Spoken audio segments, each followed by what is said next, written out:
కేసీఆర్ గారు గత 10 సంవత్సరాల పాలనలో ఎంతో అద్భుతంగా ప్రపంచ స్థాయి విద్యాలయాలుగా తీర్చిదిద్దిన సంక్షేమ గురుకులాలు ఈరోజు రేవంత్ రెడ్డి పాలనలో అధోపాతాళానికి పోతున్నాయి. అదేవిధంగా లక్షలాది మంది పేద బిడ్డల జీవితాలు రోడ్డున పడే ప్రమాదం ఉన్నది అని చెప్పి ఈరోజు చాలామంది తల్లిదండ్రుల ప్రతినిధులు, తల్లిదండ్రుల సంఘాల వాళ్ళు ఇలా భారత రాష్ట్ర సమితి ప్రధాన కార్యాలయం తెలంగాణ భవన్కు వారు ఈరోజు రావడం జరిగింది. మరి ఈరోజు గత 3 రోజుల నుంచి తెలంగాణ వ్యాప్తంగా విపరీతంగా చర్చ జరుగుతూ ఉన్నది. మరి తెలంగాణ ఎస్సీ గురుకులాల సెక్రటరీ గారు రేవంత్ రెడ్డి సాంఘిక సంక్షేమ శాఖ మంత్రిగా కూడా ఉన్నారు. మరి వారి కింద పనిచేస్తున్న ఒక అధికారి డాక్టర్ అలుగు వర్షిణి గారు గత 4-5 రోజుల నుంచి ఒక స్టేట్మెంట్ ఇస్తున్నారు. మరి విద్యార్థులు వాళ్ళ టాయిలెట్లు వాళ్ళే కడుక్కుంటే తప్పేంది అని చెప్పి మరి వారు స్టేట్మెంట్ ఇస్తున్నారు. రెండవసారి కూడా మీడియా మిత్రులకు కూడా మళ్ళీ ఆమె ఎక్స్ప్లెనేషన్ ఇచ్చి వేసుకుంటే తప్పేంది అని అంటున్నారు. ఇవాళ నేను రేవంత్ రెడ్డి గారే ముఖ్యమంత్రి, రేవంత్ రెడ్డి గారే సాంఘిక సంక్షేమ శాఖ మంత్రి. నేను ఇవాళ రేవంత్ రెడ్డి గారిని సూటిగా ఒకటే ప్రశ్న అడుగుతున్నా. అయ్యా, మీ టాయిలెట్ మీరే కడుక్కుంటున్నారా? మీ ఇళ్లల్లో మీ టాయిలెట్ మీరే కడుక్కుంటున్నారా?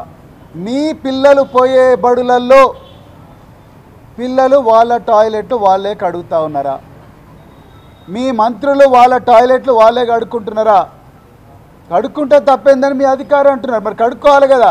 నేను మొన్న కూడా స్టేట్మెంట్ ఇచ్చిన రేవంత్ రెడ్డి గారు, మీరు ఆదేశాలు ఇచ్చినందుకే ఈ అధికారి చాలా నిర్భయంగా ఎస్సీ వర్గాల మీద వివక్ష చూపుతూ ఉన్నది. ఎవరి టాయిలెట్లు కడుక్కోవడానికి వ్యతిరేకం కాదు రేవంత్ రెడ్డి గారు. ఈ దేశం పుట్టక ముందు నుంచి, ఈ మానవాళి ఉన్నప్పటి నుంచి పేద వర్గాలు వాళ్ళ టాయిలెట్లు వాళ్ళే కడుక్కుంటున్నారు. వాళ్ళ టాయిలెట్లే కాదు, సమాజం టాయిలెట్లు అంతా కూడా ఈ దేశంలో వాళ్ళే కడుగుతున్నారు. మీకు తెలియకపోతే తెలుసుకోండి చరిత్ర.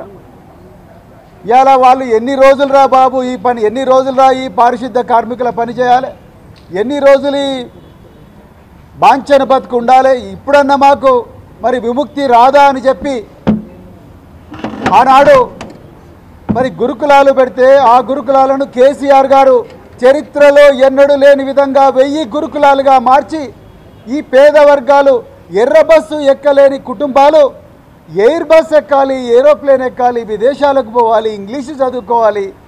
ఉన్నోళ్ళ పిల్లలే కాదు, పేదోళ్ళ పిల్లలు కూడా కంప్యూటర్ ఇంజనీర్లు కావాలి, డాక్టర్లు కావాలి,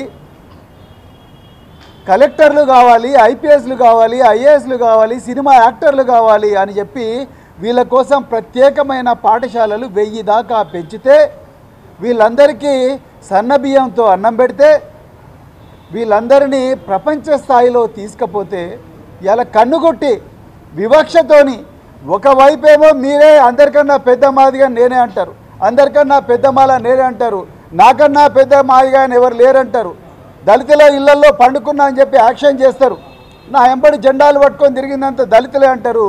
మళ్ళా ఇంకోవైపు నోటితో నవ్వి నొసటితో వెక్కరించినట్టుగా మీరు ఇలా మీ అధికారితోని ఇలా మీరు నిర్భయంగా నిస్సిగ్గుగా చాలా అవమానకరమైన స్టేట్మెంట్లు ఇప్పిస్తున్నారు. నేను ఒక్కటే ప్రశ్న అడుగుతున్నా, మీ టాయిలెట్ మీరు కడుక్కున్నారా? ఇవాళ మీ మంత్రులు కడుక్కున్నారా? మీ ఐఏఎస్ ఆఫీసర్లు కడుక్కున్నారా? మీ పిల్లలు పోయే బడిలల్లో వాళ్ళ టాయిలెట్లు వాళ్ళే కడుక్కుంటున్నారా? అన్ని ప్రయోగాలు మా పిల్లల మీదనే ఎందుకు చేస్తున్నారు? ఈ పేద పిల్లల మీదనే ఎందుకు చేస్తున్నారు?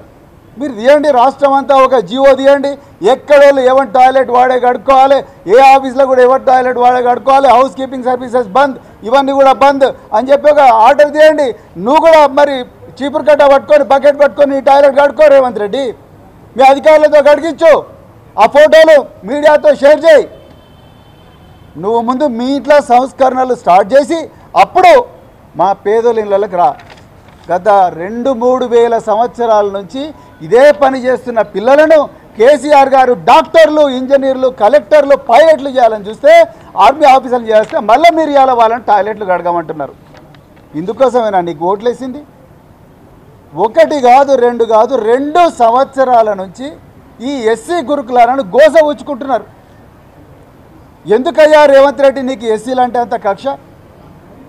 ఏ గురుకులాలు కూడా ఇంత గందరగోళం జరుగుతలేదు.